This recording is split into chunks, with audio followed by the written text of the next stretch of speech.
The golf course was the story today. Probably the winner.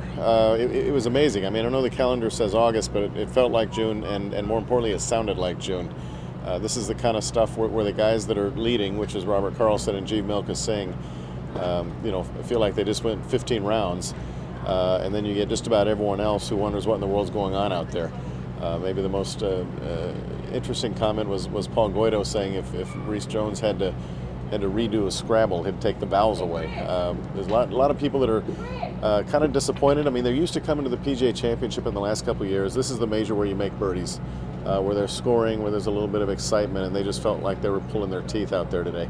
And it's relentless on every shot, really. I mean, it starts with a tee shot into these really, really tiny looking fairways because they're so beautifully framed by rough that, while it isn't the stuff that grows up to your knees like you saw at Birkdale or you've seen at some U.S. Opens, they've apparently brushed it back so it stands up like a nice crew cut, and the ball's at the bottom and you can't do anything with it, and then you get on greens that are just scary.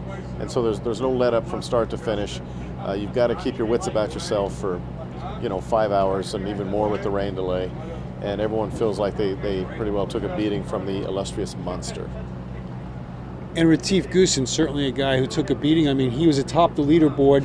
He had comments coming in about some great holes and some Mickey Mouse holes, and he falls from the top of the leaderboard, kind of in the middle of the pack. It could happen so easily. I mean, Retief wasn't alone there. You're keeping your eyes on Davis Love III, who was hanging in there right about 70, about even par or so, and then he dropped 6 shots over the last 6. Ben Curtis hadn't made a bogey all day, was 3 under leading the tournament, and loses 6 shots over the last 8 holes. It's going to happen, and you don't know when it's going to happen, and that's the frightening thing about it.